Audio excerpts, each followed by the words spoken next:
농민들의 사회적 기여에 대한 가치를 인정해주는 시대가 찾아왔습니다. 농업의 공익적 기능을 제도적으로 인정받게 된 건데요. 바로 농민수당이 본격적으로 도입되기 시작했습니다. 오늘부터 새롭게 시작하는 기자의 눈 코너에선 막 오른 농민수당 시대를 짚어봅니다. 그 첫 번째 순서로 농민수당의 현황과 쟁점을 강창호 기자가 보도합니다. 농민수당이 전국적인 대세로 떠오르고 있습니다. 일부 기초지방자치단체에서 도입됐던 농민수당이 광역지자체까지 확대된 겁니다. 농민수당은 농업의 공익적 기능에 대한 사회적 보상으로서 농지 면적이나 소득에 관계없이 농민에게 일정액을 주는 제도입니다. 농민들의 경제적 어려움과 삶의 질을 개선할 대안으로 각광받고 있습니다.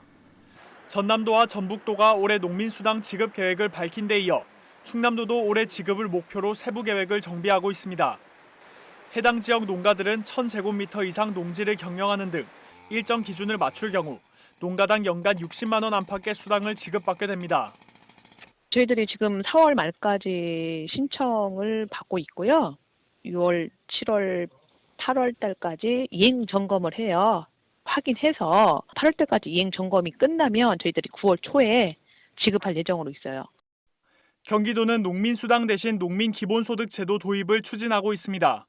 농가 단위로 지급하는 농민수당과 달리 모든 농민에게 연간 일정액을 지원한다는 차이가 있습니다.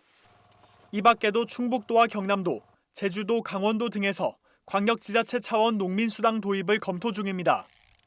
각 지역이 앞다퉈 농민수당 도입에 나서는 것은 농민들의 경제적 어려움이 갈수록 심해지고 있기 때문입니다.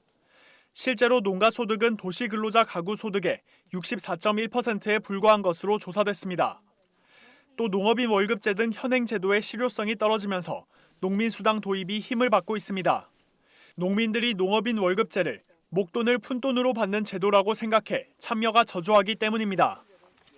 농민수당 도입이 확대되고 있는 추세지만 지급 대상과 성격을 두고 이견도 분분한 상황입니다. 지급 대상을 개별 농민이 아닌 농가로 할 경우 여성 농민 등이 배제될 수 있기 때문입니다. 또 농민수당을 복지 예산으로 보면 안 된다는 지적도 나옵니다. 제도의 취지를 농업의 가치에 대한 보상으로 명확히 해야 한다는 겁니다.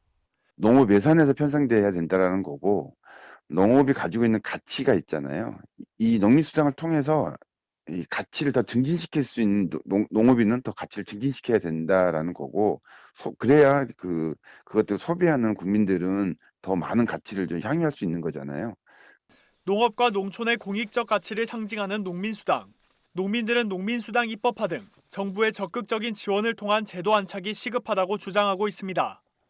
MBS 뉴스 강창호입니다.